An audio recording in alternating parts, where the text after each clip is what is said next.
యేసుక్రీస్తు వారి శుభనామములు మీ అందరికీ కృపా సమాధానములు కలుగును గాక. రైట్, అందరూ బాగున్నారా? మంచిది. ఏదైనా మనం నిర్గమకాండము 15వ అధ్యాయమును ధ్యానం చేసుకుందాం. నిర్గమకాండము 15వ అధ్యాయము చాలా ప్రాముఖ్యమైన అధ్యాయము. ఎందుకు అనంటే పాపము, పాప ఫలితమైన శాపము, శాప ఫలితములైన ఐగుప్తులోని భయంకరమైన బానిసత్వము నుండి ఇజ్రాయేలీయులు శాశ్వతమైన విముక్తిని, విడుదలను పొందుకున్న పిదప వారి అంతరంగములో మరి పుట్టిన, ఉప్పొంగిన స్తుతిగానము, స్తుతి ప్రవాహము, స్తుతి వెల్లువ ఈ యొక్క నిర్గమకాండము 15వ అధ్యాయంలో మనం చూడగలం. దేవుని యొక్క దయను, దేవుని యొక్క క్షమాపణను అనుభవించిన అంతరంగములు ఎలా ప్రతిస్పందిస్తాయో ఈ యొక్క అధ్యాయంలో మనం స్పష్టంగా చూడగలం. దేవుని నుండి పాప క్షమాపణ అందుకున్న అంతరంగాలు కూడా విధేయత హృదయములు కలిగి, ఆరాధనా హృదయములు కలిగి, కృతజ్ఞతా హృదయములు కలిగి దేవుణ్ణి స్తుతించును గనుక అదే అనుభవాన్ని ఈ నిర్గమకాండం 15వ అధ్యాయంలో మనం చూడగలుగుతూ ఉన్నాం. 430 ఏళ్ళు వాళ్ళని బాధించిన శత్రువు ఇక లేడు. 430 ఏళ్ళు వారు భరించిన బానిసత్వం ఇక లేదు. పాప ప్రభుత్వం ఇక లేదు. ఇక వీరు దేవుని ప్రభుత్వం కిందకి విశ్వాసం ద్వారా వచ్చేసినట్లుగా ఎర్ర సముద్రపు చరిత్ర మనకు చెబుతూ ఉంది. వారు కనులారా చూచూ ఉండగానే వారి శత్రువు ఏమయ్యాడు? శేషంలాగా ఎర్ర సముద్రంలో మునిగిపోయాడు. అందుకే శత్రువు హతమవటాన్ని చూసిన ఇజ్రాయేలీలు అందుకున్న పాట, ఆనంద పాట, విజయ పాట ఈ యొక్క నిర్గమకాండములోని 15వ అధ్యాయంలో ఉన్న ఈ అధ్యాయంలో ఉన్న పాట. రైట్, ఇప్పుడు నేను ఒక మాట చెప్పి ఈ అధ్యాయాన్ని మీకు వివరిస్తా. మనం విడిపించబడిన క్రమాన్ని, విమోచించిన క్రమాన్ని మనం ధ్యానం చేసుకుంటూ వస్తూ ఉన్నాం. ఈ క్రమంలో విడిపించబడిన వారికి యుద్ధ సన్నద్ధులై ఉండాలని, వారు దోపుడు సొమ్ముతో బయలుదేరారని, వారు చుట్టూ మార్గం గుండా ప్రయాణాన్ని ప్రారంభించారని, వారి ప్రయాణానికి వెలుగుదోత, అగ్నిస్తంభము అంటే మేఘస్తంభము, అగ్నిస్తంభము వారి ప్రయాణమునకు, వారి మార్గమునకు, వారి త్రోవకు ద్వీపముగాను వెలుగుగాను ఉన్నారని మనం గత ధ్యానాల్లో జ్ఞాపకం చేసుకున్నాం. అలాగే విడిపించబడిన ప్రజలు విమోచించబడిన అనుభవంలో కూడా రావాలి. కేవలం విడిపించబడిన కాడే ఆగిపోకూడదు. ఖచ్చితంగా విమోచించబడిన అనుభవంలోకి రావాలి. మరి విమోచించబడాలి అంటే మనం ఏం నేర్చుకున్నాం? ప్రతిష్ఠించుకోవాలి, ప్రభువుకి ప్రతిష్ఠించుకోవాలి. ఈ ప్రతిష్ఠ అనేది ఏం చేసేది? ఐగుప్తు నుండి మనకి ఏ కనెక్షన్ లేకుండా కట్ చేసేది. వైర్లు లేకుండా, స్విచ్లు లేకుండా, స్విచ్ బోర్డులు లేకుండా, అసలు ఐగుప్తు కనెక్షనే మనకు లేకుండా చేసేది ఏంటంటే విమోచన. అది ఎక్కడ జరిగింది? ఎర్ర సముద్రము పాయలవడం దగ్గర జరిగింది. అంటే ఈ ఎర్ర సముద్రం అనేది బైబిల్లో బాప్తిస్మమునకు గుర్తుగా అపోస్తలుడు పౌలు గారు చెప్పారు. కాబట్టి ఎర్ర సముద్రం దాటిన తర్వాత పూర్తిగా ఇజ్రాయిల్ ఎక్కడికి వచ్చేసారంటే సీనాయి భూభాగంలోకి వచ్చేశారు. ఎర్ర సముద్రానికి వారు ముందు ఉన్న స్థానం ఐగుప్తు యొక్క భూభాగమే. అది సుక్కోతు కానివ్వండి, ఏతాము కానివ్వండి, పిహాహిరోతు కానివ్వండి, మరి బయల్స్పోన్ అన్నారు కదా, అది కానివ్వండి. ఆ భాగం అంతా కూడా ఐగుప్తు యొక్క స్వాధీనంలో ఉన్న భాగమే. శత్రువు ఏ సమయమైనా రావచ్చు, వెనక్కి లాగొచ్చు. అందుకే దేవుడు చుట్టూ మార్గం గుండా వీళ్ళని తీసుకొచ్చి ఎర్ర సముద్రాన్ని ఏం చేశారు, పాయ చేసి ఆ ఎర్ర సముద్రం గుండా తన బిడ్డలని అవతలకి తీసుకుని వెళ్ళిపోయారు. అవతల అనగా సీనాయి యొక్క భూభాగము. అది సీనాయి యొక్క స్వాధీనంలో ఉన్న భూభాగం. అక్కడికి ఎన్నడూ కూడా ఎప్పుడు కూడా ఈ శత్రువు ఏం చేయలేడు, రాలేడు. అందుకే దేవుడు విడిపించబడిన వారికి తాను ఏమై ఉంటాడు, మార్గం అయి ఉంటాడు. అందుకే వాక్యం చెప్పింది కదా, నేనే మార్గం. కాబట్టి ఆయనే మన పాదములకు దీపం, మన త్రోవకి జీవపు వెలుగు. విడిపించబడిన ప్రజలకి దేవుడే ద్వీపంగా, దేవుడే వెలుగుగా, దేవుడే మార్గంగా ఉంటాడు. కనుక ఆ జీవ వెలుగుని, ఆ వాక్యపు వెలుగుని, ఆ సత్యపు త్రోవని, పరిశుద్ధాత్మ యొక్క నడిపింపుని మనం ఎప్పుడు కూడా ఏం చేయాలి, ఆహ్వానించాలి, ఆశ్రయించాలి, ఆశపడాలి. అలా ఆశపడిన జీవితాలకి ఏమైంది, ఎర్ర సముద్రం సైతం పాయలైంది. యువతల నుండి అవతలకి వెళ్ళిపోయారు. మధ్యలో ఉన్న అనుభవం ఏంటంటే బాప్తిస్మ అనుభవము. మధ్యలో అనుభవం ఏంటి, బాప్తిస్మ అనుభవము. బాప్తిజంలో ఏ విధంగా అయితే బాప్తిజం తీసుకోకముందు ఆ వ్యక్తి పాపానికి దాసుడుగా ఉంటాడు. బాప్తిజం తర్వాత ప్రభువుకి బానిసగా, ప్రభువుకి దాసుడవుతాడు. బాప్తిజమానికి ముందు పాపం ఆ వ్యక్తి మీద ప్రభుత్వం చేసింది. కానీ బాప్తిజం తర్వాత పాపం ఆ వ్యక్తి మీద ప్రభుత్వము చేయలేదు. బాప్తిజమానికి ముందు ఆ వ్యక్తి మరణమునకు పాత్రుడు. కానీ బాప్తిజం పిదప ఆ వ్యక్తి మరణములో నుండి జీవములోనికి దాటిన వాడవుతాడు. కనుక బాప్తిజంకు ముందు ఆ వ్యక్తి రక్షణ లేని వాడిగా, బానిసగా పాపాలకు ఉంటాడు. కానీ బాప్తిజం పిదప ఆ వ్యక్తి ఏమవుతాడు, శాశ్వత కాలానికి నిత్యత్వపు విలువలతో కూడిన రక్షణను ఆ వ్యక్తి పొందుకున్న వాడై ఉంటాడు. అందుకే బాప్తిజం పొందేటప్పుడు మన బాప్తిజమ క్రమంలో ఏముంది, తాను రక్షణ పొందుతూ ఉన్నాను అన్న నిశ్చయత కలిగి ఉన్నట్లుగా నీటి బాప్తిజమమును అని బాప్తిజమ ఉద్దేశాన్ని గురించి మనం మాట్లాడుకుంటాం. అలా ఎప్పుడైతే ఐగుప్తు ఒడ్డులో ఉన్నప్పుడు అతనికి ఏమీ లేదు, రక్షణ భావన లేదు.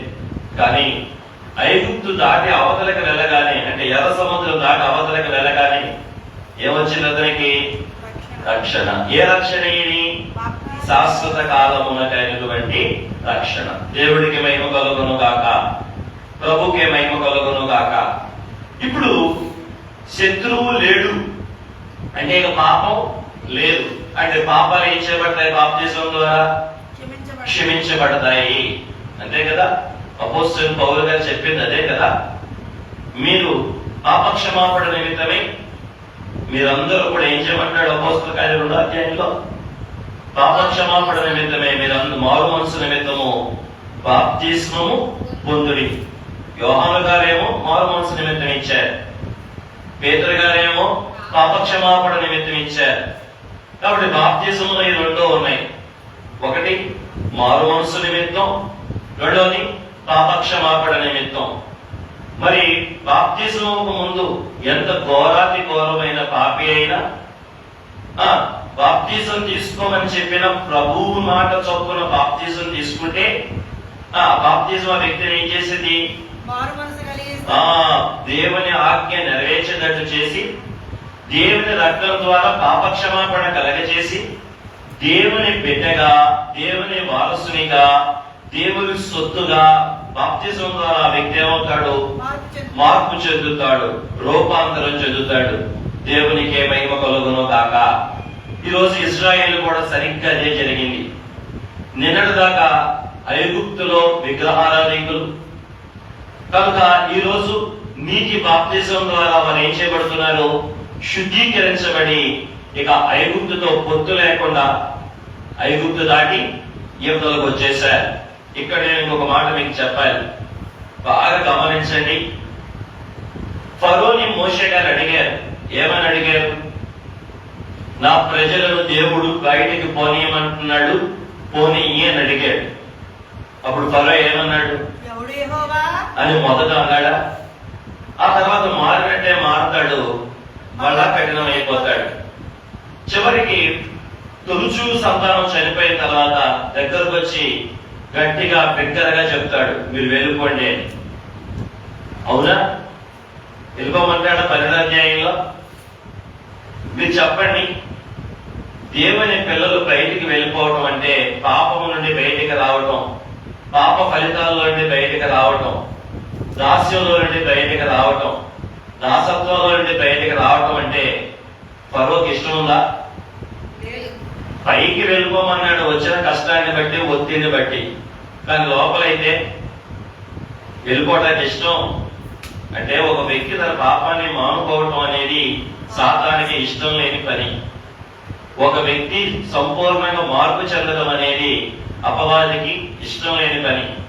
ఒక వ్యక్తి పవిత్రంగా పరిశుద్ధంగా బ్రతకడం అనేది అపవాదికి ఇష్టం లేని పని.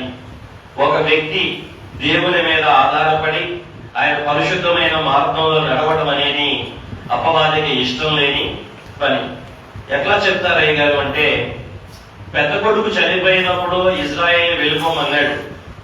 కానీ 3 రోజుల తర్వాత ఇజ్రాయేలు అక్కడ లేదు, 4వ రోజు ప్రయాణం కూడా చేస్తున్నారు అని అతనికి తెలిసినప్పుడు తన హృదయాన్ని మళ్ళా ఏం చేసుకున్నాడు?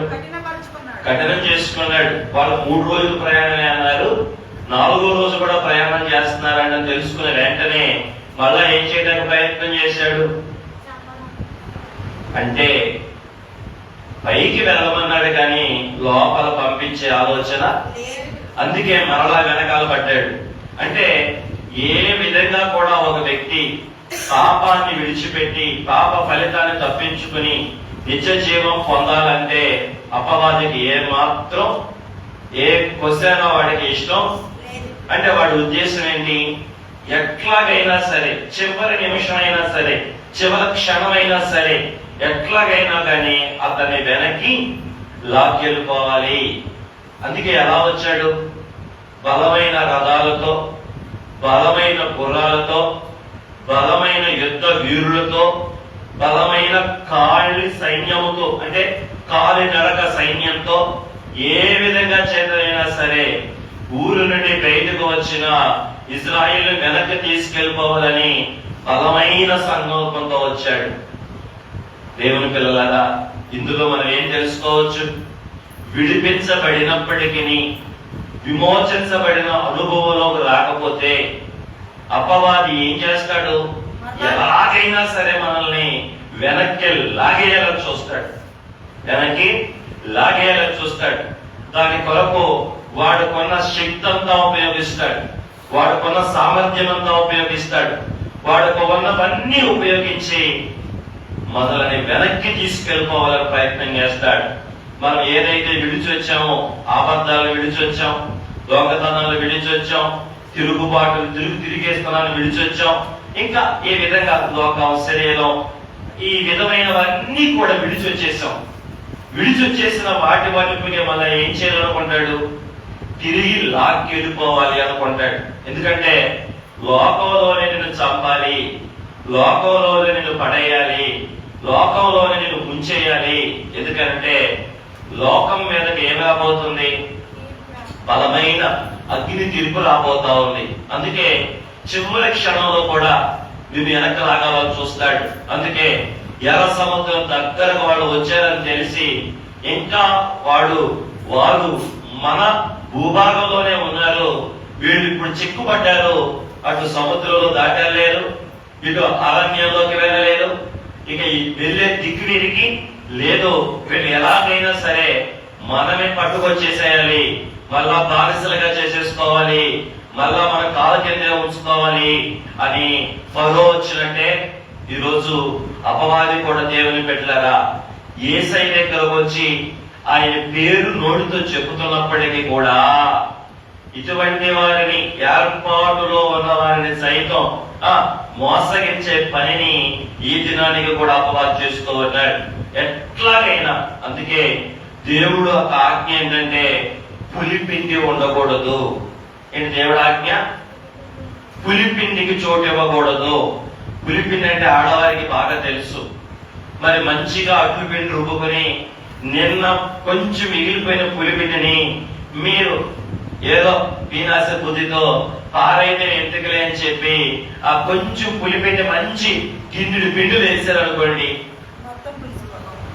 అనుభవం చెప్పండి, స్త్రీలే కానీ ఏమైంది? అవునా? గిన్నెడు పిండి ఏమైపోద్ది? ఏ పిండితో? కొంచెం పులిపిండి చాలు గిన్నెడు మంచి పిండిని పాడు చేయడానికి. అట్లాగే అపవాది కూడా ఏం చేస్తాడంటే మనలో కొంచెం పులిపిండిని అనుమతిస్తాడు. అంటే ఎందుకు? ముద్దంతా పాడు చేసి నిన్ను అవతలకి వెళ్ళనీయకుండా తిరిగి వాడి యొక్క చేతి కిందకే తీసుకువెళ్ళిపోవటానికి. అందుకే మనం ఇది బాగా గమనించాలి. మనం దేవుని దగ్గరకు వచ్చేసాం కదా, ప్రభు నమ్మేసుకున్నాం కదా, ఇక మనకి ఏమి అవతలే అని మనం ఎలా ఉండకూడదు? అజాగ్రత్తగా ఉండకూడదు, తేలిగ్గా ఉండకూడదు. అందుకే రాత్రి మీరు యుద్ధ సన్నద్ధులై ఉండాలి అన్నాడు దేవుడు. ఐగుప్తులో నుండి బయటకు వచ్చిన ఇశ్రాయేలీయులు ఎలా వచ్చారు? యుద్ధ సన్నద్ధులై ఉండాలి. అంటే ఎప్పుడు కూడా ఫైటింగ్ స్పిరిట్. ఎవరితో ఫైట్ చేయాలి? ఈ శరీరంతో ఫైట్ చేయాలి, లోకంతో ఫైట్ చేయాలి, అపవాదితో ఫైట్ చేయాలి. ఎందుకంటే ఏదో దిక్కు నుండి కొంచెం పులిపిండిని నీలోకి తీసుకొచ్చే ప్రయత్నం చేస్తాడు. ఎందుకంటే వాడి ఆశ ఏంటంటే మనం విడిచిపెట్టడం వాడికి ఆశ కాదే కాదు. వాడి ఆశ ఏంటంటే ఎట్లాగైనా మళ్ళీ వెనక్కి మనల్ని అంటే తీసుకుపోయి ఎక్కడ పడేయాలి? బానిసత్వంలో పడేయాలి, మళ్ళా లోకాశలో పడేయాలి, ఈ ఐగుప్తులోనే ఉంచుకోవాలి అన్న విషయం ఫరో యొక్క వెనకాల పడడంలో మనం గమనించవచ్చు. అయితే దేవుడు ఏం చేశాడు?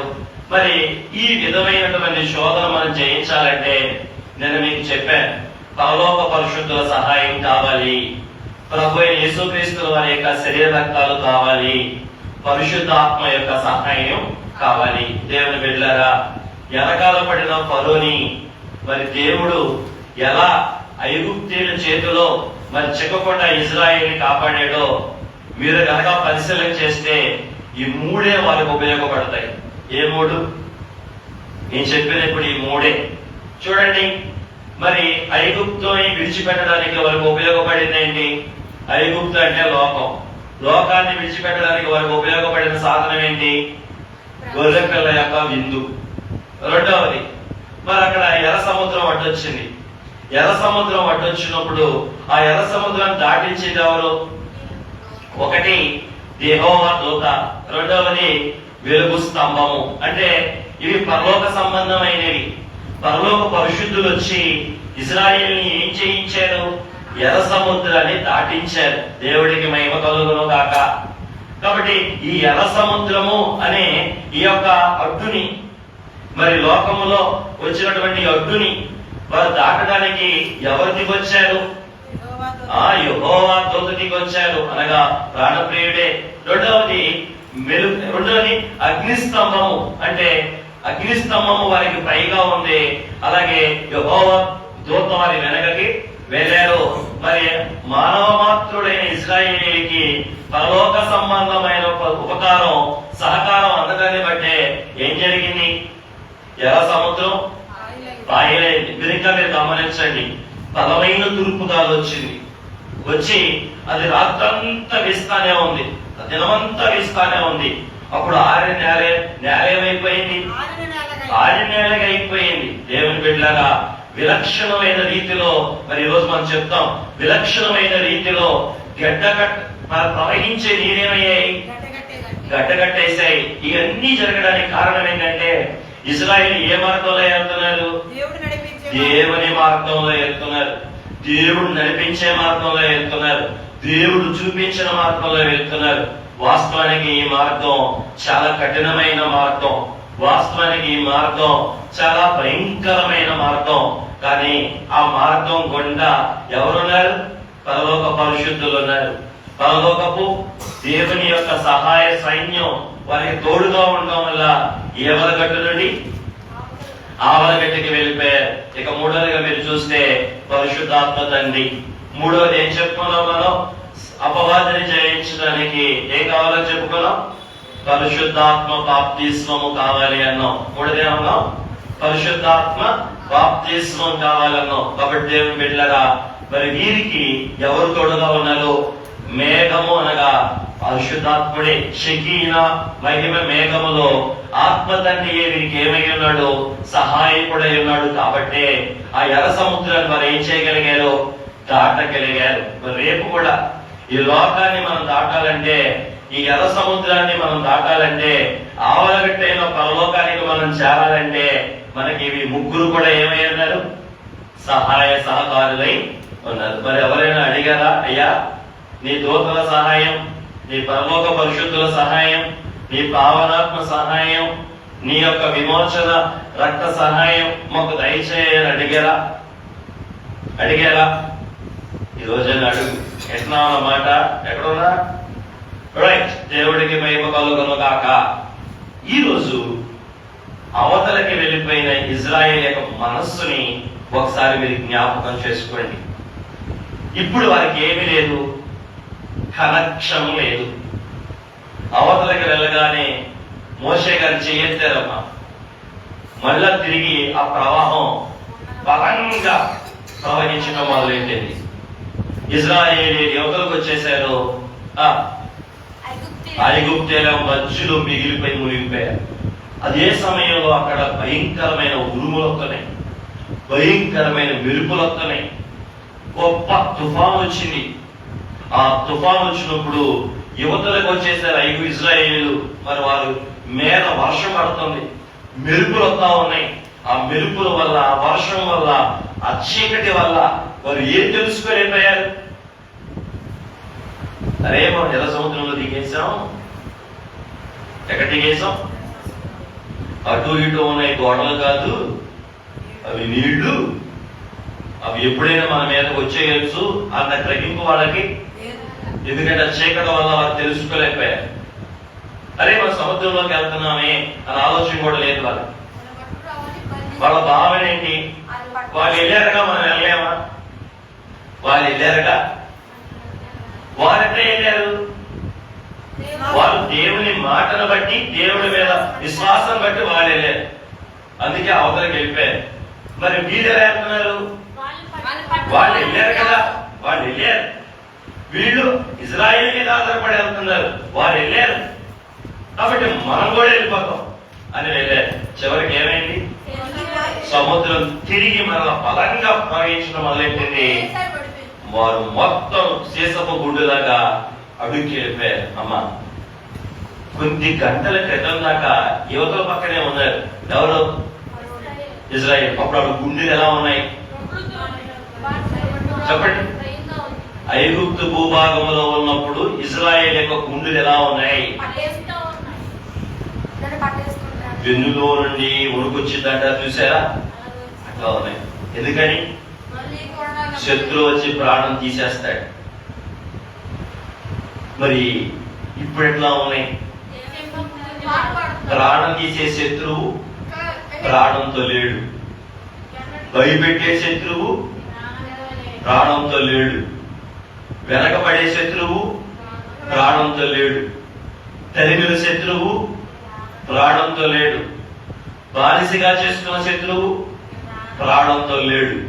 దేవుని బిడ్డలారా, యేసు ప్రభుల వారు కూడా మనందరి కొరకు సిలువలో ప్రాణం పెట్టినప్పుడు, ఆయన పునరుత్థానుడై తిరిగి వచ్చినప్పుడు మన విరోధి అయిన అపవాదిని, మన విరోధి అయిన మరణాన్ని, మన విరోధి అయిన నరకాన్ని ఏం చేశాడు? ఆయన సీసంలాగా ఐగుప్తు ఎలా ఎర్ర సముద్రంలో ముంచేశాడో, దేవుడు కూడా మన పాపములన్నిటిని కూడా అలా సముద్ర అగాధములోకి ముంచేశాడు అని హోషేయ పుస్తకం చెబుతుంది. ప్రాణప్రియుడు కీడంతటిని కూడా ఆయన కాళ్ళ కింద పెట్టి ఏం చేశాడు? తొక్కి పైకి లేచాడు. దేవుడికి మహిమ కలుగును గాక. ఇప్పుడు మీరే చెప్పండి, మీరే ఊహించుకోండి, మీరే ఒకసారి ఊహించండి. ఇక శత్రువు కంటి కనబడకపోతే వారి గుండె ఎలా ఉండుంటాయి? ఏ లక్ష్మి అండి, ఒకసారి ఊహించుకుంటున్నావా? ఊహించు ఊరికినే. నిన్న అవతల పక్క భయపడిపోయి మోషే మీద సలిగాడు. అటువంటి సలిగినప్పుడు మోషే కొన్ని మాటలు అన్నాడు. భయపడకండి. 2, మీరు ఓరకనే నిలబడండి. 3, మీరు మౌనంగా ఉండండి. 4, మీరు చూస్తా ఉండండి. 5, దేవుడు మిమ్మల్ని రక్షిస్తాడు. 6, ఇక మీ శత్రువు మీకు కనబడడు. 7, మీ దేవుడు అందరికంటే గొప్పవాడని చెప్పి తను తాను మహిమపరుచుకుంటాడు. మీ పక్షంగా యుద్ధం చేస్తాడు. ఎప్పుడు చెప్పాడు ఈ మాటలో? నిన్న గుండెలు అవిసిపోతున్న సమయంలో, వెన్నులో నుండి వణుకు పుట్టుకొస్తున్న సమయంలో, ఇక మన పని అయిపోయింది, ఇక ఏమీ లేదు ఇక అనుకున్న సమయంలో దైవజనుడు మోషే వచ్చి చెప్పిన బలమైన మాటలు ఈ మాటలు. ఇంకా మాటలు, వెన్నులో నుండి వణుకొస్తుంటే ఏమంటున్నాడు ఈయన? మీరు భయపడొద్దు అంటున్నాడు. మీరు ఓరకనే ఉండండి అంటున్నాడు. మీరు మౌనంగా ఉండండి అంటున్నాడు. మీరు చూస్తా ఉండండి అంటున్నాడు. 4, దేవుడు మీకు రక్షణ ఇస్తాడు అంటున్నాడు. 5, ఇక మీ శత్రువుని మీరు చూడ అంటున్నాడు. 6, దేవుడే మీ పక్షంగా యుద్ధం చేస్తాడు అంటున్నాడు. 7, మీ దేవుడు అంటే దేవుడికి ఒకడు లేడని రేపు సర్వ ప్రపంచం తెలుసుకోబోతుంది అన్నాడు. నేను అన్నాడండి ఈ మాటలని దేవుడి దగ్గరికి వెళ్ళి ప్రార్థన చేశాడు మోషే. ఎంత గొప్ప దైవజనుడండి. దేవుడికి మహిమ కలుగును గాక. వీళ్ళేమో ఏడుస్తున్నారు, భయపడుతున్నారు శత్రువును చూసి.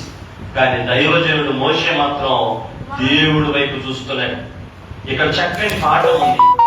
విడిపించబడిన ప్రజలు శత్రువు వైపు చూడకూడదు, కానీ ప్రభు వైపు చూడాలి. ఎవరి వైపు చూడాలి? నువ్వే వింటున్నావా? ఎవరి వైపు చూస్తున్నా? దేవుడి వైపు చూస్తే ఉసూరు అంటా ఉండవు, హుషారుగా ఉంటావు. దేవుడికి మహిమ కలుగును గాక. శత్రు వైపు చూశారు కాబట్టి వాళ్ళు ఉసూరు అంటా ఉన్నారు. ఎవరు? శత్రువు వచ్చేస్తున్నాడు. సముద్రం, ఎడారి. కానీ మోషే ఒక్కడే ఎవరైనా చూశారు? అందుకే అయ్యగారు మనకు పాట రాశారు. ఏంటి?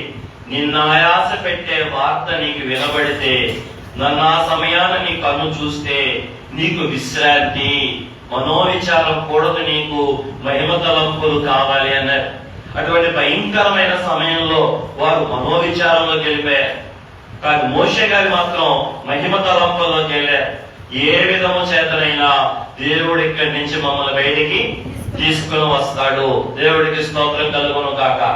ఎందుకనంటే మోషే దేవుడి నడిపింపులో ఉన్నాడు. మోషే ఎవరి నడిపింపులో ఉన్నాడు? దేవుడి నడిపింపులో ఉన్న వారికి భయం ఉండదు. కానీ మనుషుల యొక్క నడిపింపులో ఉన్న వారికి ఏ సమస్య వచ్చినా భయపడిపోతారు. అందుకే బైబిల్ మిషన్ బిడ్డలమైన మనం దేవుని నడిపింపులో ఉండాలి, దేవుని వైపే చూడాలి, ఆయన మార్గాన్ని మనం వెంబడించాలి. మోషే మనుషుల వైపు చూసిన వాడు కాదు, మోషే దేవుని వైపు చూసినవాడు. అందుకే అంత పెద్ద సమస్య వచ్చిన సమస్య వైపు చూడ, పరిస్థితుల వైపు కూడా చూడ. అవును, శత్రువు కంటికి కనపడే దగ్గరకు వచ్చేసాడు. అయినా సరే ప్రజలు చూశారు, కానీ దైవజనుడు మోషే చూడ. అట్లాగే బైబిల్ మిషన్ బిడ్డలమైన మనం కూడా చెప్పలే, శత్రువు ఎంత దగ్గరకు వచ్చినా, శత్రువు ఎంత దగ్గరకు వచ్చి తరుముతున్నా శత్రువు వైపు చూసే కన్ను మనకు ఉండకూడదు. మనకి ఏముండాలి? మనం ముందు మనం నడిపించడానికి నిలిచిన దేవుడిని చూసే కన్ను మనకు ఉండాలి. ఆ కన్ను మనం సంపాదించుకునే స్థలం దైవ సన్నిధి. దేవుడికి మహిమ కలుగును గాక. అవును, దేవుని యొద్దకు వెళ్ళి సమయం గడిపే అలవాటు మనకుంటే దేవుణ్ణి చూసే కన్ను మనకు వచ్చింది. దేవుని దగ్గరికి వెళ్ళే అలవాటు లేకపోతే దేవుణ్ణి మనం చూడలేం, కానీ మన సమస్యలనే మన కళ్ళతో మనం చూసేవారంగా ఉంటాం. కాబట్టి దేవుని బిడ్డలారా, సమస్యను చూసే కన్ను మనకు ఉంటే భయం మనకు వచ్చింది, వణుకు మనకు వచ్చింది, అవిశ్వాసం మనకు వచ్చింది, సడుగు మనకు వచ్చింది. ఒక దైవజనుడు అన్నాడు, అవిశ్వాసానికి పెద్ద కొడుకు సనుగంట. ఏంటి అది? ఈ పాటలో బోల్డ్ మంది పెద్ద కొడుకులు ఉన్నారు తెలుసా? ఇజ్రాయేలు దేవుడు పెద్ద కొడుకు, జ్యేష్ఠుడు. మనోడు ఎవరిని? మన ఫరోకేమో జ్యేష్ఠుడు కొడుకులు ఏమయ్యారు? పోగొట్టుకున్నారు. మళ్ళీ ఎవరు వేసుకొస్తున్నాడు? శ్రేష్ఠులైన రథాలు వేసుకొస్తున్నారు. ఇప్పుడు ఇజ్రాయేల్ ఏం చేస్తున్నారు? అవిశ్వాసానికి జ్యేష్ఠుడైన సడుగుని తీసుకొచ్చారు. కారణం ఏంటి? శ్రేష్ఠుడైన యుద్ధ వీరులను చూడటాన్ని బట్టి. శత్రువు ఎంత పెద్దోడైనా నువ్వు వాడి వైపు చూడకూడదు. ఎర్ర సముద్రం దగ్గర దేవుడు మనకు నేర్పిస్తున్న పాఠం, విశ్వాస యాత్రలో, నూతన యెరూషలేము యాత్రలో, మన రక్షణ స్వాస్థ్యాన్ని కొరకు పెడుతున్న యాత్రలో అమ్మా, శత్రువు ఎంత పెద్దోడైనా వాడి వైపు నువ్వు చూడొద్దు. సమస్య ఎంత పెద్దదైనా దాని వైపు నువ్వు చూడొద్దు. మరి ఎవరి వైపు చూడాలి? నువ్వు దేవుని మార్గంలోకి వచ్చావు కాబట్టి, ఈ మార్గంలో నడిపించేవాడు దేవుడు కాబట్టి నువ్వు దేవుని వైపు చూడాలి. దేవుడి వైపు చూస్తే ఆయన మోషేకి ఏం చెప్పాడు? ఇక్కడ మోషే సాగిపోమ్మని చెప్పు. ఎందుకు ఆగావు? సాగిపోమ్మని చెప్పు. దేవుడు ఎవరు ఏర్పాటు చేశాడు? ఇక్కడ నీకు సహాయం చేయడానికి పరలోక పరిశుద్ధుని ఏర్పాటు చేశాడు. దేవుడికి మహిమ కలుగును గాక. ఇది మనకు తెలియదు, కానీ దేవుడు ఏర్పాటు చేశాడు. ఇది విశ్వాస అంతరంగానికి తెలిసింది.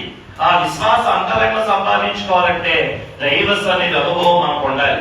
అంటే ప్రతిరోజు దేవుడి దగ్గరికి చెప్పే వెళ్ళే అనుభవం మనకు ఉండాలి. దేవుడితో సహవాస అనుభవం మనకు ఉండాలి. దేవుని ఎదుట కనిపెట్టే అనుభవం మనకు ఉండాలి. అట్లాగే దేవుడు చేసిన మేళ్లు జ్ఞాపకం చేసుకునే అనుభవం మనకు ఉండాలి. ఐగుప్తుల దేవుడు ఎందుకు దేవుడిని తెప్పించలేదు? 1, 2, 3 మోసే ధైర్యం అదే. ఐగుప్తులో కాపాడిన దేవుడు ఇప్పుడు ఎందుకు కాపాడు? ఐగుప్తుని బయటికి తెచ్చిన దేవుడు ఇక్కడ మమ్మల్ని ఎందుకు బయటికి తేడు? ఐగుప్తులో కాపాడిన దేవుడే అరణ్యంలో కూడా కాపాడుతాడు అన్నది మోషే గారి యొక్క విశ్వాసము. కాబట్టి దేవుని బిడ్డలారా, మీ పాపము నుండి విడిపించిన దేవుడు ఇక ముందుకు కూడా మిమ్మల్ని ఎందుకు విడిపించడు? విడిపించగలడు. మీ భయంకరమైన బాధలోంచి విడిపించిన దేవుడు ఇప్పుడు వచ్చిన చిన్న బాధను ఎందుకు విడిపించడు? విడిపించగలడు. మరి మనం ఏం చేయాలి? గత కాలంలో దేవుడు మనకు చేసిన గొప్ప కార్యాలను జ్ఞాపకం చేసుకుంటే తప్పకుండా మనం ఏం చేయగలం? దేవుని వైపు చూడగలం, దేవుని మీద ఆధారపడగలం, దేవుణ్ణి మనం మోషే భక్తులాగా ఆశ్రయించగలం. ఎప్పుడైతే మోషే దేవుడి దగ్గరికి వెళ్ళి ఆశ్రయించాడో, కన్నీరు పెట్టుకున్నాడో, దేవుడు ఇచ్చిన సలహా మోషే సాగిపోమ్మని చెప్పు. దేవుని బిడ్డలారా, దేవుడు మాట చొప్పున ఇజ్రాయిల్ చేసినప్పుడు మీ అందరికి తెలిసిందే ఎర్ర సముద్రం ఏమైంది. ఇప్పుడు ఇజ్రాయిల్ ప్రజలు ఎర్ర సముద్రం పాయలవగానే ఎలా ఫీల్ అయ్యి ఉంటారు?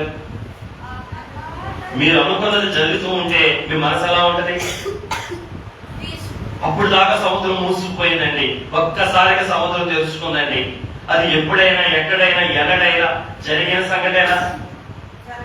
ఎప్పుడైనా ఎక్కడైనా ఎన్నడైనా జరిగిందా? జరిగేది కాదది. కానీ ఏర్పాటు ప్రజల కోసం, నమ్మిన ప్రజల కోసం, నమ్మి వచ్చిన ప్రజల కోసం దేవుడు సముద్రాన్ని కూడా ఏం చేశాడు? ఆయన నమ్మదగిన దేవుడు అండి, నమ్ముకోదగిన దేవుడు అండి. కాబట్టి ఇజ్రాయేలు సరిగారు, కానీ దేవుడు మాత్రం మాట ఇచ్చాడు కాబట్టి, మాట మీద నిలబడేవాడు కాబట్టి ఎర్ర సముద్రం ఏమైంది? అప్పుడు అడుగు వేసుకుంటూ వెళ్తున్న ఇజ్రాయేల్ మనసు ఎలా ఉన్నట్టుదే? చెప్పండి. ఆశ్చర్య సంభ్రమాలతో ఉంటది, సంభ్రమాశ్చర్యాలతో ఉంటది. మా కోసం దేవుడు ఎర్ర సముద్రం ఏం చేశాడు? ఎలాగేం చేస్తున్నాడు శత్రువు? కాబట్టి పదండి పదండి పదండి, యుద్ధం యెహోవా చేస్తున్నాడు, మన దేవుడు మనతో ఉన్నాడు అని చెప్పి మరి ఏం చేశారు? గబ గబ గబ గబ గబ గబ. రాత్రి చెప్పాగా, రాత్రి లేదు పగలు లేదు, కంటిన్యూగా ప్రయాణం. అట్లాగే యుద్ధ వీరుల్లాగా వరుసగా ఇంచుమించు 5 కిలోమీటర్ల పొడవున ఒకరి వెంట ఒకరు పదోమంటే ఏం చేస్తున్నారు? వేగంగా తమ ప్రయాణాన్ని దేవుని మార్గంలో ప్రయాణం చేస్తున్నారు. చివరికి అవతలకి వెళ్ళిపోయారు. ఇప్పుడు చెప్పండి, ఎర్ర సముద్రం కూడా మూసుకుపోయింది. ఇప్పుడు వాళ్ళ మనసులు ఎలా ఉంటాయి? ఇదంతా మీకు ఎందుకు చెప్పుకొచ్చారంటే, వాళ్ళ పాఠం చెప్పడానికి ఇవన్నీ మీకు ఎందుకు చెప్పుకొచ్చానంటే, ఇప్పుడు వాళ్ళ మనసు మీకు తెలియాలి. ఇప్పుడు వాళ్ళ మనసు ఎలా ఉంటది చెప్పలే? ఇప్పుడు వాళ్ళ మనసు ఎలా ఉంటది? శత్రువు లేడిక, కొట్టేవాడు, తిట్టేవాడు, తరిమేవాడు ఇక లేని. ఇప్పుడు ఎలా ఉంటుంది వాళ్ళ మనస్సు? అవును, విడిపించబడి విమోచించబడిన వారి యొక్క అంతరంగం ఎలా ఉంటదంటే కృతజ్ఞతతో ఉంటది. ఎట్లా ఉంటది అంటే, వారు ఆనందంతో ఏం చేశారంటే పాట పాడారు. కృతజ్ఞత హృదయములు అంటే విమోచించబడిన ప్రజలు కృతజ్ఞత కలిగిన వారై ఉండాలి. ఎలా ఉండాలి? ఎవరి మీద? విడిపించిన వాని మీద, విమోచించిన వాని మీద. ఇక వీళ్ళకి ఐగుప్తుది ఏం లేదు, కనెక్షన్ లేదు, వైరు లేదు, స్విచ్ లేదు, స్విచ్ బోర్డు లేదు, ఇక ఏ కనెక్షన్ లేదు. అప్పుడు ఎలా వెలుగుతాయా? వైర్ లేదు, స్విచ్ లేదు, స్విచ్ బోర్డు లేదు, వెలుగుతాయా? ఎలాగో. ఇవాళ దేవుడు ఏం చేశాడు? ఎర్ర సముద్రం మూసేసి కనెక్షన్ లేకుండా చేసేసాడు. దేనికి? ఐగుప్తుకి, ఇజ్రాయేలీకి, ఐగుప్తు రాజుకి, ఇజ్రాయేలీకి, ఐగుప్తు ప్రజలకి. మీరు ఇప్పుడు బాగా ఈ మాట గుర్తుపెట్టుకోండి. ఈ యాత్ర చేసే మన జీవితంలో కూడా దేవుడు కోరిక ఏంటంటే, లోకానికి మనకి వైర్లు ఉండకూడదు, లోకానికి మనకి స్విచ్లు ఉండకూడదు, లోకానికి మనకి స్విచ్ బోర్డులు ఉండకూడదు. లోకానికి మనకి ఏ కనెక్షన్ ఉన్నా వాడు వచ్చి ఏం చేస్తాడు? స్విచ్ చేస్తాడు, మళ్ళీ అక్కడికి వెళ్ళిపోతాం మనం. అందుకే దేవుడు కనెక్షన్ లేకుండా చేయడానికి వాళ్ళు ఎదుగుండా తీసుకొచ్చాడు. చుట్టూ మార్గం గుండా, ఎర్ర సముద్రం గుండా తీసుకొచ్చి సముద్రంలో ముంచేశాడు. దేవుని బిడ్డలమైన మనం కూడా లోకంతో ఏం చేయకూడదు? సంబంధం పెట్టుకోకూడదు. అంటే లోక కార్యాలతో సుమి అపార్థం చేసుకోకండి. అవిశ్వాసితో అత్తి ఉండడం అది నీకు ఎంతయు అపాయం, ఇది రుజువులతో చెప్పినా మీరు నమ్మరు అన్నారు. అట్లాగే దుష్ట సాంగత్యము మంచి నడవడిని చెడగొట్టును అని కూడా పౌలు గారు చెప్పారు. దుష్ట సాంగత్యం అంటే చెడ్డ సహవాసం ఏం చేసేది? మంచి సాంగత్యాన్ని చెడగొట్టేది. అందుకే దేవుడు ఏం చేస్తున్నాడు? అసలు ఏ కనెక్షను ఐగుప్తీయులకు ఉండకుండా చేస్తూ ఉన్నాడు. దేవుని మార్గంలో వెళ్ళే ఎవరైనా కానీ ఈ విధంగానే వాళ్ళ ఆత్మీయ యాత్ర ఉంటదండి. మరి కనెక్షన్ లేకుండా చేయాలంటే ఏమనుమతిస్తాడు? మధ్యలో ఎర్ర సముద్రం లాంటి వాటిని కూడా దేవుడు అనుమతిస్తాడు. ఎందుకు అనుమతిస్తాడు? నిన్ను ముంచేయడాక. ఎవరిని ముంచేయడానికి? శత్రువుని ముంచేయడానికి. చూసారా? సాతాన్ని ముంచేయడానికి. ఎవరిని ముంచేయడానికి? అమ్మ కృష్ణప్రియ ఏనాలి. ఎవరు ముంచేయడానికి? సాతానుని ముంచేయడానికి. యోబు గారి దగ్గర కూడా ఎవరు వచ్చారు? చివరికి దేవుడు ఎవరిని ముంచాడు? ముందు ఎవరికి వచ్చినాయి కష్టాలు? చివరికి ఏమైంది? యోబు గెలిచాడు, అపవాది ఓడిపోయాడు. అపవాది దేవుడి చేత ముంచివేయబడ్డాడు, యోబే పైకి తేల్చబడ్డాడు. యోబుకి అపవాదికి కనెక్షన్ లేకుండా దేవుడు చేసేసాడో తిరిగి రెండంతలు డబుల్ పోర్షన్ ఆఫ్ బ్లెస్సింగ్స్ ఇచ్చేశాడో ఎవరికి? యోబు మహాభక్తుడికి. దానికంటే ముందు ఏమొచ్చింది? భయంకరమైన శ్రమ వచ్చింది. భక్తుడికి సైతం ఏమొచ్చింది? శ్రమ వచ్చింది. ఎందుకని? ఏ కనెక్షన్ కూడా యోబు జీవితంలో ఉండకుండా చేయడానికి. అలాగే మన జీవితంలో కూడా దేవుడు అనుమతించే ఎర్ర సముద్ర మార్గాలలో మనం ఆయాస పడకూడదు, కానీ మహిమ తలంపులు కలిగి దేవుని మీద మనం ఆధారపడాలి. రైట్. ఇప్పుడు అవతల నుండి యువతలకు వచ్చేశారు.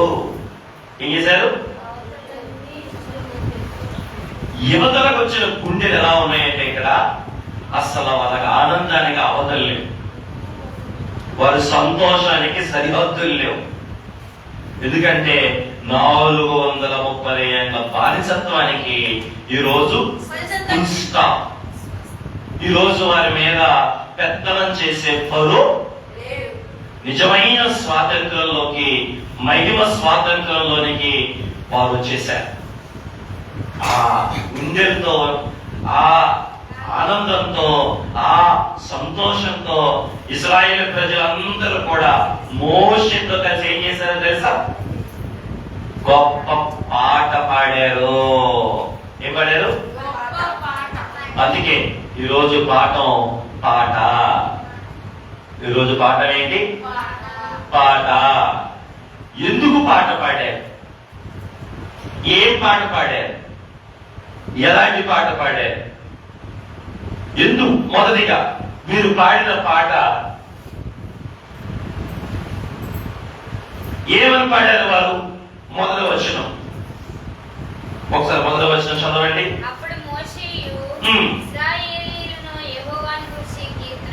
దేవునికి మహిమ కలుగును గాక. మోషే ప్రజలు కలిసి యెహోవాని గురించి పాట పాడారంట. ఎవరి గురించి పాట పాడారు? అంటే వీళ్ళ విశ్వాసం ఏంటి? వీళ్ళ విశ్వాసం ఏంటి? దేవుడే మమ్మల్ని రక్షించాడు అనండి ఒకసారి. మీరు కూడా అనండి ఒకసారి. దేవుడే మమ్మలను. మొదటిగా మీరు ఎందుకు పాట పాడారంటే దేవుడు ఏమై ఉన్నాడు, దేవుడు ఏమై ఉన్నాడు, దేవుడు ఏమై ఉన్నాడు అంటే మొదటి వచనంలో దేవుడు, రెండో వచనంలో దేవుడు ఏమంటారు? మై స్ట్రెంగ్త్, నా బలం. దేవుడు మై సాంగ్, నా గానం. దేవుడు మై సాల్వేషన్, అంటే నా రక్షణ. దేవుడు నా దేవుడు అని ఇశ్రాయేలు ఏం చేస్తున్నారు? దేవుడు ఏమై ఉన్నాడు అంటే ఆయన గుణలక్షణాలను బట్టి దేవుడికి పాట పాడుతున్నారు. దేవుడి స్వభావాన్ని బట్టి దేవుడికి పాట పాడుతున్నారు. దేవుని యొక్క గుడ్ అట్రిబ్యూట్స్ అంటే దేవుని యొక్క మహిమ లక్షణాలను బట్టి దేవుడికి పాట పాడుతా ఉన్నారు. దేవుడు బలంతో ఏం చేశాడు? ఇశ్రాయేలు అందరిని, ఐగుప్తీయులందరినీ ఎర్ర సముద్రంలోకి తెచ్చి చెప్పే దేవుని బలం ఏం చేసింది? ఇశ్రాయేలు ఐగుప్తు నుంచి బయటికి తీసుకొచ్చింది, ఎర్ర సముద్రం దాటించింది, శత్రువుని ఎర్ర సముద్రంలో ముంచేసింది. అందుకే ఏమంటున్నాడు మోషే గారు ఇక్కడ? యెహోవానా బలము. మొదటిది దేవుడు ఏమై ఉన్నాడో ఆయన గుణలక్షణాలను బట్టి దేవుడికి వీళ్ళు పాట పాడారు.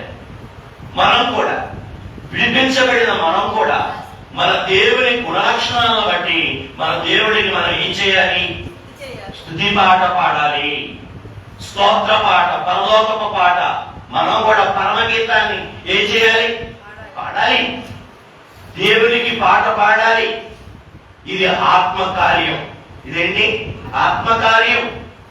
మోషే అప్పుడు దాకా ప్రజలు నడిపించాడు. ఎర్ర సముద్రం దాటగానే ఏమొచ్చేసింది? ఆత్మకార్యంతో కూడిన పాట నోట్లో నుంచి ఓ వెల్లువలాగా బయటకు వచ్చేసింది. దేవుని బిడ్డలారా, రక్షించబడిన అంతరంగాల్లో నుంచి కూడా ఆత్మ కార్యం ఏంటంటే అంటే దేవునికి పాటలు పాడటం, దేవుని మహిమ పరచటం, దేవుని గొప్ప చేయటం, దేవుని కీర్తించటం. దేవుడికి మహిమ కలుగును గాక.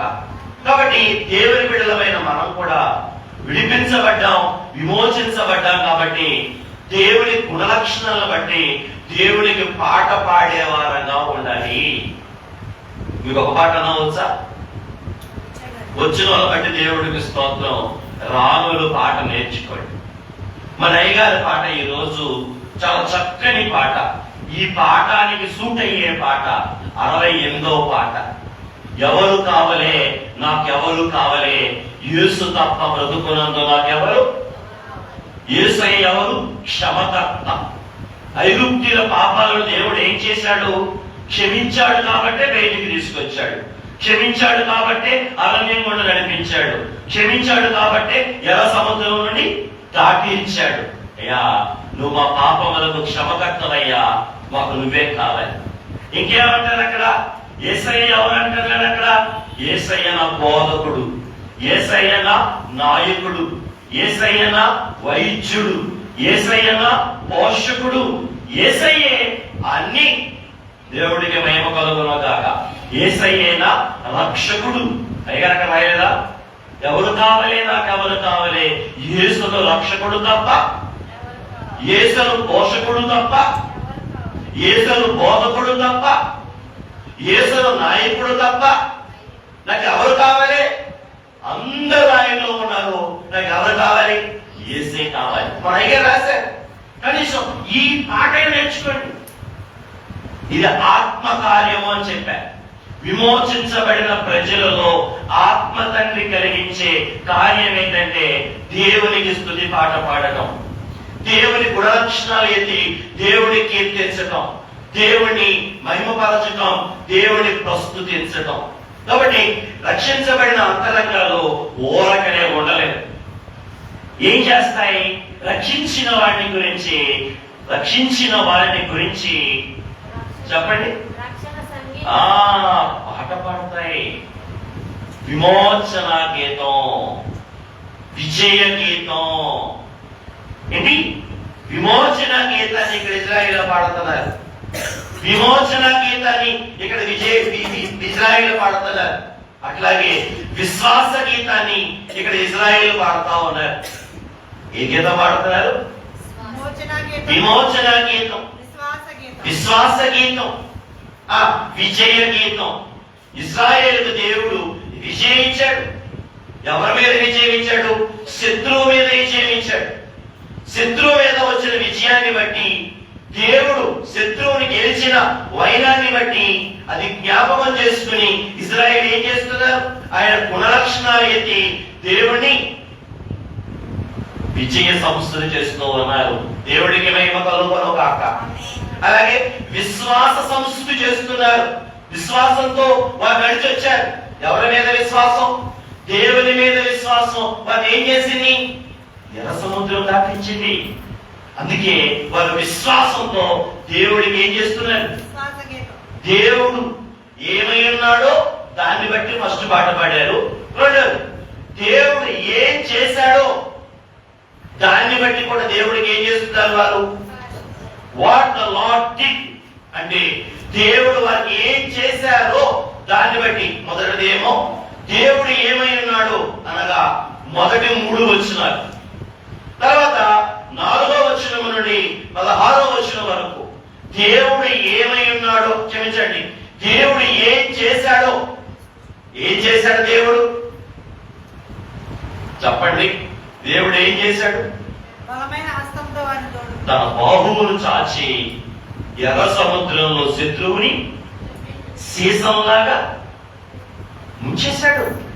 ఏం చేశాడు? మీరందరూ తెలుగు భాషేనా? మీకు చెప్పే అర్థమవుతున్నాయా? నా వేదాంతమేనా? దేవుడు ఏం చేశాడంటే ఏం చెప్పే? దేవుడు శత్రువు ఏం చేశాడు? ఎర్ర సముద్రంలో ముంచేశాడు. రథాలను ఏం చేశాడు? ఎర్ర సముద్రంలో. దేవుడు ఏం చేశాడు? భూమిని ఎండేటట్టు చేశాడు. నేను ఏం చేశాడు? ఆరేటట్టు చేశాడు. అందుకే దేవుడు వాళ్ళు ఏం పాడుతున్నారు? పాట విలక్షణ గీతాన్ని పాడుతున్నారు. విలక్షణమైన పాట పాడుతున్నారు. ఏంటి విలక్షణం అంటే? నీరు సహజంగా ప్రవహించాలి, దానికి నీరేమైంది? గడ్డకట్టింది. నేల ఎప్పటి నుంచో నీరుతో నిండుంది కాబట్టి ఆ నేల ఇప్పుడు ఎట్లా ఉండాలి? ఊడిలాగా ఉండాలి. కానీ నేల ఎలా ఉంది? ఆరే నేలగా ఉంది. అట్లాగే రాత్రి చీకటి రావాలి, కానీ చీకటి రాలే. ఏమొచ్చింది? ఏంటిది? విలక్షణం.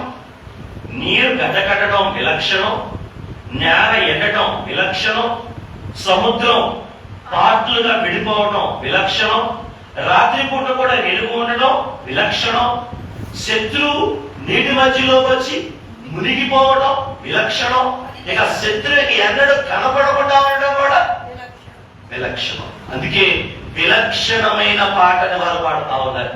దేని బట్టి? దేవుడు వారికి చేసిన దానిని బట్టి.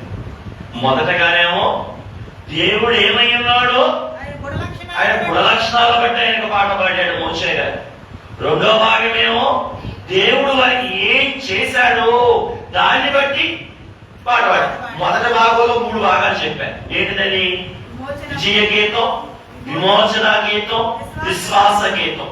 రెండో భాగంలో ఏమో విధేయత గీతం, విలక్షణ గీతం. ఏంటని నేను చెప్పాను? విధేయ గీతం, విలక్షణ గీతం. రెండో దాంట్లో అలాగే మూడోదిగా చూస్తే వినూత్న గీతం. రెండో దాంట్లో 3వ భాగం వినూత్న గీతం. వినూత్నం అంటే కొత్త గీతం. ఇది ఎప్పుడు వాళ్ళు పాడాల, ఎక్కడా పాడాల. ఎందుకంటే ఇటువంటి కార్యం ఎక్కడ ఎన్నడో చూసి ఉండలేదు. బలమైన తూర్పు గాలి వచ్చింది, కంటిన్యూస్ గా వీస్తానే ఉంది. సముద్రం విడవట ఎప్పుడు చూడాల. కనుక వినూత్నమైన గీతం అంటే వీళ్ళు దేవుడికి కొత్త గీతం పాడుతున్నారు. ఏ పాట? వినూత్నం అంటే ఇన్నోవేటివ్ సాంగ్ అన్నమాట. కొత్త పాట పాడుతా ఉన్నారు. దేని బట్టి? ఎప్పుడైనా మనసు బాగుందనుకోండి, మనసులోంచి ఏమొస్తాయి? కొత్త కొత్త కవిత్వాలు వస్తాయి. ఏమొస్తాయి? కొత్త కొత్త పాటలు వస్తాయి, కొత్త కొత్త కవిత్వాలు వస్తాయి. ఇప్పుడు మోషేతో ఉన్న ప్రజలకి వాళ్ళకు ఉన్న ఈ ఆనందంలో నుండి ఏ పేరు వస్తుంది? వెనక జరిగిన ఆ సంఘటన చూసిన కాడి నుంచి వినూత్నమైన గీతాన్ని పాడుతా ఉన్నారు, విధేయత గీతాన్ని పాడుతా ఉన్నారు. దైవజనులు మనకి ఒకటి నేర్పారు. అదేంటంటే ఇశ్రాయేలీయులు ఎర్ర సముద్రానికి ముందు ఎక్కడున్నారు? ఐగుప్తులో ఉన్నారు. ఐగుప్తులో వచ్చిన 10 తెగులు బట్టి వారు ఏం నేర్చుకున్నారు? విధేయత నేర్చుకున్నారు. పస్కా విందులో చెప్పింది చెప్పినట్టు చేయటం వల్ల, ఇది పస్కా పండుగ ఆచరించడం వల్ల అక్కడ కూడా వాళ్ళు ఏం నేర్చుకున్నారు? విధేయత నేర్చుకున్నారు. అట్లాగే షార్ట్ కట్ లో మీరు వెళ్ళొద్దు, లాంగ్ రూట్ లో వెళ్దాం అని వారికి చెప్పినప్పుడు ఆ రూట్ లో నడవడానికి ఇష్టపడి అక్కడ కూడా వాళ్ళు ఏం నేర్చుకున్నారు? విధేయత నేర్చుకున్నారు. బాధపడొద్దు, దేవుడు మనకి మార్గం తెలుస్తాడు, మీరు ఊరకాయ నిలిచి చూడండి అని మోషే గారు చెప్పినప్పుడు అక్కడ కూడా వాళ్ళు ఏమి మాట్లాడకుండా నిదానించి ఆ అబ్బురాన్ని చూస్తూ, ఏ అబ్బురం? నాకు పాట గుర్తొచ్చి, అంత దేవుడు నరుడై వచ్చిన ఎంత శిశువును అని అయ్యగారు యోసేపు దగ్గర వచ్చి రాశారు. అంత దేవుడు నరుడై నా చేతిలోకి వచ్చాడని చెప్పి నిశ్శబ్దంగా కూర్చునిపోయాడంట. ఇక్కడ ఇజ్రాయేల్ కూడా అంతే. ఇంత అగాధమైన సముద్రం, విశాలమైన సముద్రం ఏమైంది? పాయలైపోయింది. ఇదంతా కూడా చూస్తూ వారు ఏమైపోయారు? నిశ్శబ్దంగా ఉన్నారు. ఇదంతా కూడా ఏంటి? విధేయత. ఎంత ఏంటి? మారు మాట్లాడకుండా ఎర్ర సముద్రంలో దిగేశారు. దిగేసి అవతలకి ఏం చేశారు అంటే దేవుని చర్యలన్నిటి ద్వారా వారికి ఏమొచ్చింది? విధేయత ఏర్పడింది. ఇప్పుడు ఆ విధేయతతో ఏం చేస్తున్నారు? దేవునికి పాట పాడుతా ఉన్నారు. అందుకే దీనికి ఏ పేరు పెట్టాం? విధేయత గీతం. దేవుడికి మహిమ కలుగును గాక. అంటే దేవుడు చేసిన కార్యాలను మనం చూసినప్పుడు, దేవుడు చేసిన అద్భుతాలను మనం చూసినప్పుడు, దేవుడు చేసిన సూచక్రియలు మనం చూసినప్పుడు, మనం ఎంత కఠినమైనా కానీ మనకు వచ్చేది ఏంటో తెలుసా? విధేయత. ఏంటి? విధేయత. అసలు అన్నారు విధేయులే విజేతలు. ఏంటి? దేవునికి ఎవరు విధేయులు అవుతారో వారే విజేతలు అవుతారు. ఇక్కడ వీళ్ళు విధేయులు అయ్యారు కాబట్టి ఇప్పుడు విజయ తీరానికి చేరారు. దేవుడికి ఏం పాడుతున్నారు? విధేయ గీతం పాడుతా ఉన్నారు. ఏం గీతం? మొదటిదేమో దేవుడు ఏమై ఉన్నాడో దాన్ని బట్టి పాట పాడారు. రెండోదేమో దేవుడు చేసిన దాన్ని బట్టి దేవుడికి పాట పాడారు. అలాగే వింటున్నారా? చెప్పండి. మనం కూడా మనకి దేవుడు చేసిన దాన్ని బట్టి మనం కూడా దేవుడికి ఏం చేయాలి? అందుకే దైవజనులు అన్నారు, ఏమన్నారు? తేనె వంటి స్తుతి, పాల వంటి స్తుతి అన్నారు. మొదటి భాగమేమో తేనె వంటి స్తుతి, రెండవ భాగమేమో పాల వంటి స్తుతి. మీకు తేనె ఇష్టమా, పాలు ఇష్టమా?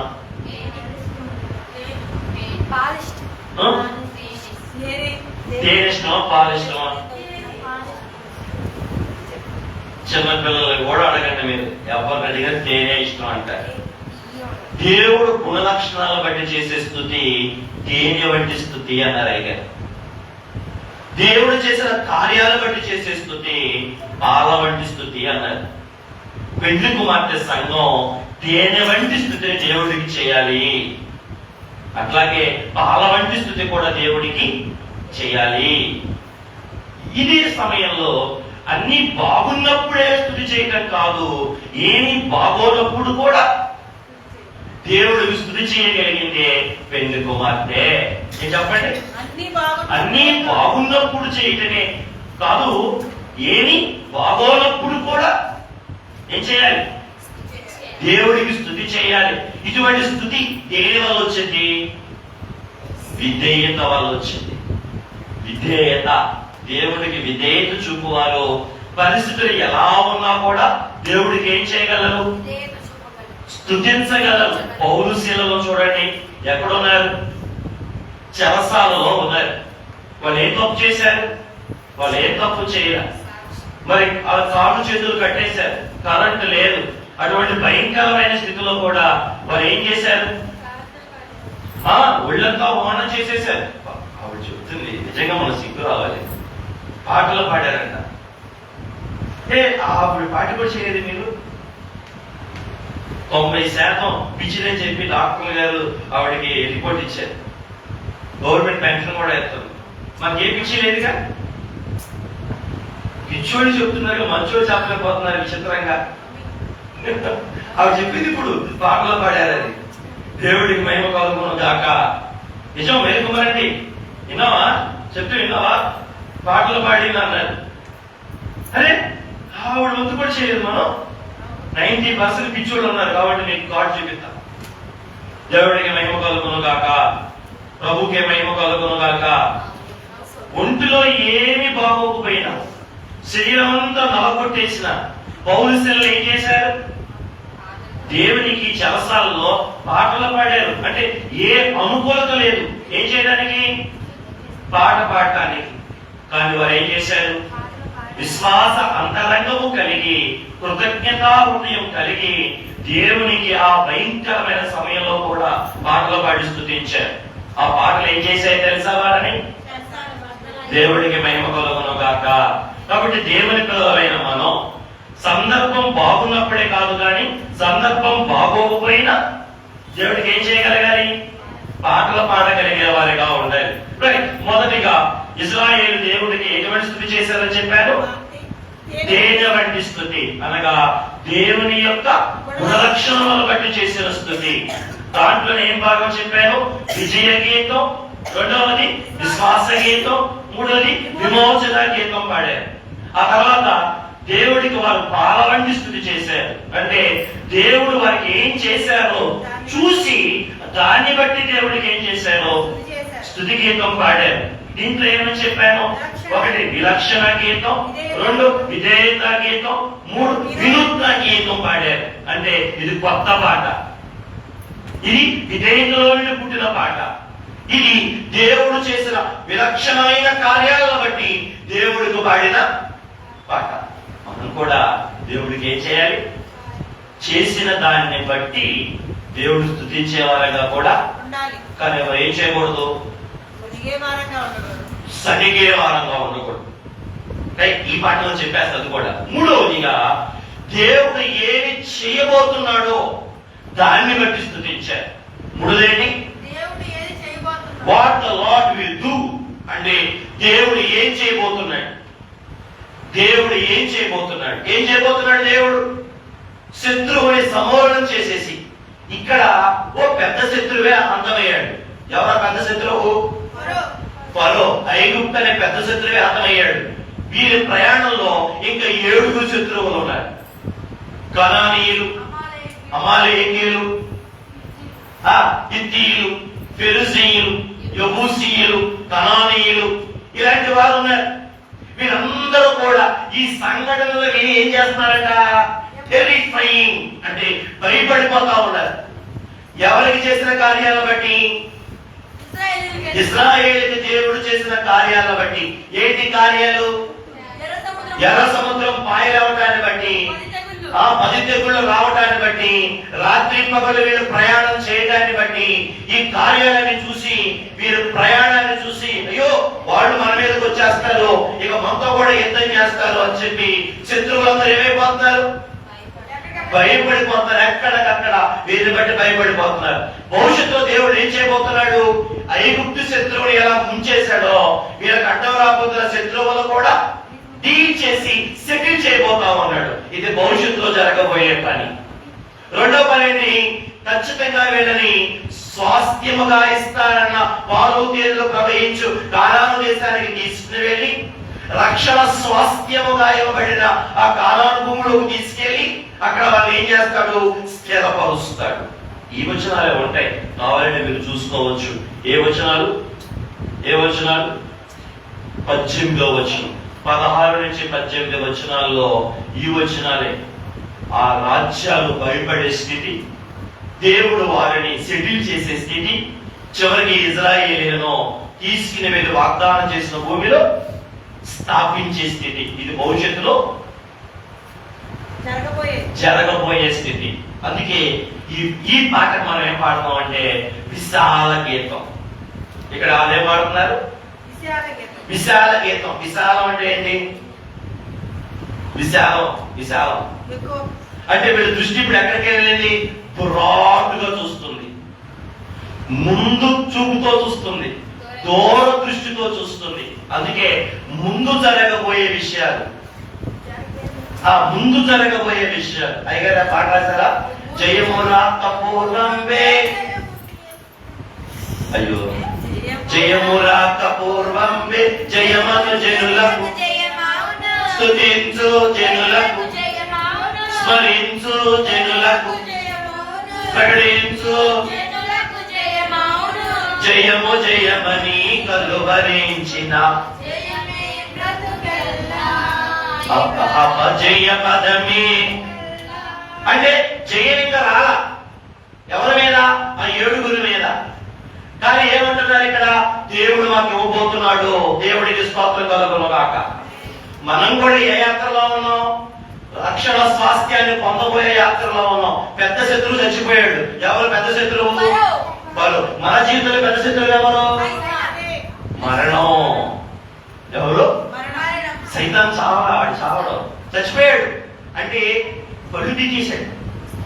ఈరోజు ఎవరిని దొరుకుదామా అని కానీ వాడు ఒట్టు పొడిలే ఉంది. ఆయన పళ్ళని ప్రభు ఏం చేశాడు? పళ్ళు లేని విషయం లేని పాము వచ్చింది అనుకోండి, నెల పాము, ఎంతమంది భయపడతారు? పెద్దోళ్ళు భయపడరే, పొరలేరా అంటారు. ఈ పిల్లలు అంటాడైతే అపవాదిని ప్రభు ఏం చేశాడంటే వాడు గొళ్ళు కోరలు పీకేశాడు. ఇవాళ పొళ్ళు లేని సింహం వాడు. పొలంలో వాడు కోరలేని పాము వాడేవాడు. ఊరికినే అలాగే చచ్చిన పాము వాడు పైగా చెప్పారు, తోక మాత్రమే కదులుచుచున్నాడు ఇవాళ ప్రభు అని చెప్పేశాడు. ఆ తోకలో ఉన్నవాడు 7, ఆ పొడి లేని సింహాలు 7, ఆ కోర లేని పాములు 7. అంటే మధ్యలో మనకు వచ్చే తాత్కాలికమైన కష్టాలు, తాత్కాలికమైన నష్టాలు, తాత్కాలికమైన ఇబ్బందులు మనకు వస్తా ఉంటాయి. అయితే వీటన్నిటినీ కూడా ప్రభు ఏం చేస్తాడు? ఇజ్రాయిల్ పాట పాడుకుంటున్నాడు, ఇక్కడ మాకు జయం ఇచ్చాడు, ఇక ముందు కూడా మాకు జయం మళ్ళా మేము ఇక్కడికి వచ్చి మళ్ళా మేము ఉన్నతమైన పర్వతం మీద ఆయన ఏం చేస్తాం? మీరు గమనించారు కదా, ఈ పాటలో వాళ్ళ దృష్టి ఎక్కడికి వెళ్తుందో తెలుసా? పరిశుద్ధాలయం మీదకి వెళ్ళింది. అంటే 1000 ఏళ్ల పరిపాలన దాటికి వెళ్ళింది. ఎక్కడికి వెళ్ళింది? 7 ఏళ్ల శ్రమ దాటి 1000 ఏళ్ల పరిపాలన అవతలున్న దేవాలయము గాడికి వెళ్ళింది, పరిశుద్ధాలయం గాడికి వెళ్ళింది. ఎవరి దృష్టి? మోషే గారి దృష్టి, మోషేతో ఉన్న ప్రజల దృష్టి. అందుకే ఇది ఎవరు పాటిస్తున్నారు? పరిశుద్ధాత్మ కార్యం అన్న. అందుకే ఈ గీతం ఏ గీతం అన్నాను? విశాల గీతం. ఏంటిది? విశాల గీతం. ఎక్కడి నుంచి ఎక్కడికి వెళ్ళింది? ఎర్ర సముద్రం ఒడ్డు నుంచి 1000 ఏళ్ల పరిపాలన దాకా వెళ్ళింది. అంత చూపుతూ ఆత్మ తండ్రి మోషే నోట్లో నుంచి పలికించాడు. అందుకే వీరు పాడే ఈ పాట పేరేంటి? విశాల గీతము. ఇక లాస్ట్ ఆఖరిది విందైన గీతం. దాంట్లోనే ఏంటిది? ఏంటి విందు? పాలు తేనెలు ప్రవహించే దేశానికి వెళ్ళిపోతే నీకేంటంతా? అంతే కదా. తవ్వని బావులు, నాటని తోటలు, కట్టని పొలములు అక్కడ ఉన్నాయి. అవును అవును అక్కడ ఉన్నాయి. అక్కడికి వెళ్ళి అవన్నీ నీకు వచ్చినాయి అనుకో, ఇక నీకేంటి? విందేగా, వసంతేగా. అవునంటారు కాదంటారా? మీరు ఎంత ఎంత ఉన్నాక పుట్ట మీద పుట్ట కొడుకులు దొరికినాయి వానకాలక. ఎట్లా ఎట్లా అన్నారు? కానీ దొరికితే అంటే ఎట్లా అన్నారంటే అర్థం ఏంటి? అసలు ఎక్కడ దొరుకుతుంది బాబు ఈ రోజుల్లో అని మా బాబు. ఒకవేళ దొరికితే మీ ఆనందం ఎట్లా ఉంటుంది? నీటే వచ్చి మీ అందరికి అరకేజీ పుట్టగొలు వచ్చాను అనుకోండి, ఊరికినే ఊరికినే నువ్వు తినవలే, నీకు అందుకంతా నీరసం. పుట్టగొలు లేదు, వదిలిపెట్టాలా? దొరికితే వదిలిపెట్టడు. నాకు మటుకు ప్రతి ఏడు వస్తాయి. దేవుడికి స్తోత్రం కలుగును కాక. ఎందుకంటే నాకు బిడ్డలు కదా, ఎంతో ప్రార్థన చేస్తారు కదా, ఏదో దిక్కు నుంచి వస్తాయి. దేవుడికి స్తోత్రం, ప్రభువుకి భయపకలు. పురుకులు కాదు, పురుకులే పనే ఉంది. దేవుడే మనకి క్యాషియర్ అయితే ఎట్టించో అట్టించి వస్తాయి. ఎవరో ఒకరు మీ రంగంలో దొరుకుతాయి. ఆ మొదటి అయ్యగారికి ఇద్దామని చెప్పి పొట్టకొడుకులు తెచ్చి వాటిలో కూడా బాగా ఇస్తారు. దేవుడికి మహిమ కలుగును కాక. ప్రతి ఏడు వస్తాయి. మాకు పుట్ట ఉంది, అలాంటి నా కోసమే ముంచుది అక్కడ. దేవుడికి స్తోత్రం కలుగును కాక. పాములు ఉండవు, చెదలు ఉంటాయి. రైట్, దేవుడికి స్తోత్రం. నా పాట ఆగిపోయింది, ఇక్కడ ముందుకు వెళ్ళిపో, టైం అయిపోయింది. ఎక్కడ ఆగాను? ఎప్పుడైతే దొరికినాయో, ఎందుకంటే పుట్ట మీద మీరు వేయరు, దాంతో అయ్యే మొలుతాయి. అనుకోకుండా మీరు అయితే హఠాత్తు పడతాయి. ఇక మీ ఆనందానికి హద్దులు ఉండవు. గోజు పెడతారు, మొత్తం లాగేస్తారు. ఇక అడుగుతారు, ఇటు చూస్తారు, ఇటు చూస్తారు, ఎవరు రాకుంటారు, అన్ని మొత్తం లాగేస్తారు.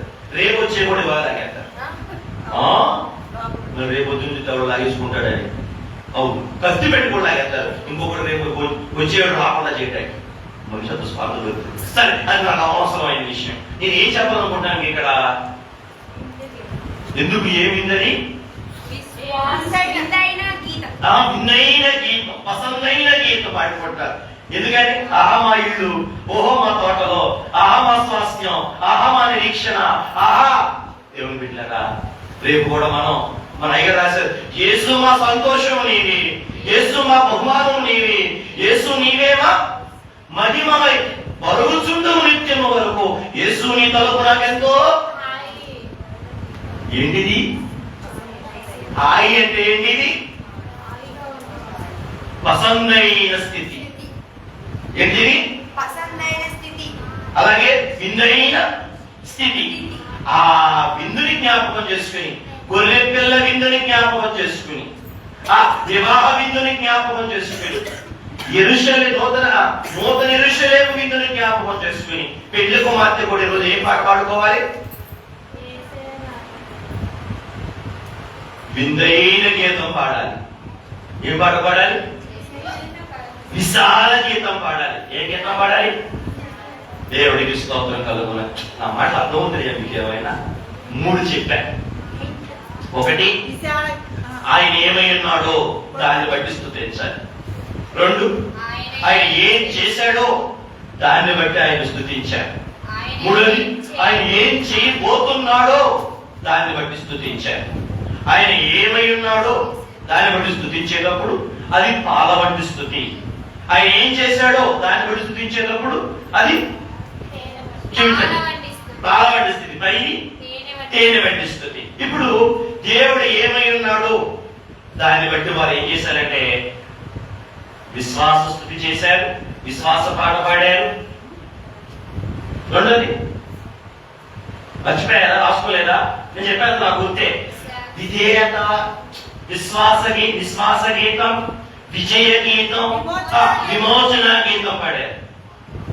దేవుడు చేసిన కార్యాన్ని బట్టి విలక్షణ గీతం, వినూత్న గీతం, విజయ గీతం పాడారు.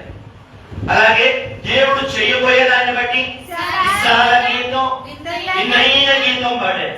అట్లాగే ఈరోజు పెళ్లి కుమార్తె కూడా విడిపించబడిన అంతరంగాలతో పరిశుద్ధాత్మ తండ్రి ప్రేరేపణతో మనం కూడా ఈ విధంగా మన దేవుడికి ఏం చేయాలి? పాటలు పాడాలి, స్తుతులు చెల్లించాలి, దేవుడిని మహిమపరచాలి.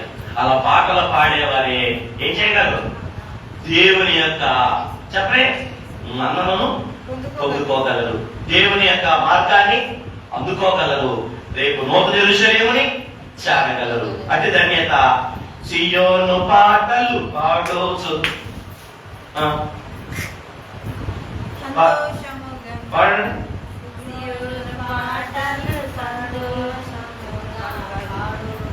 ఎక్కడికి వెళ్దాం?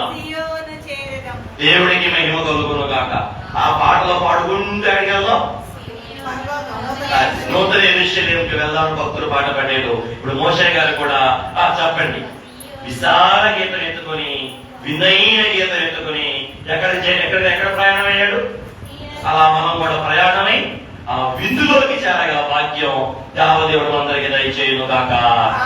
అలా మూసుకున్నాం, ప్రార్థన చేసుకున్నాం. దయగల ప్రభువా, కృపగల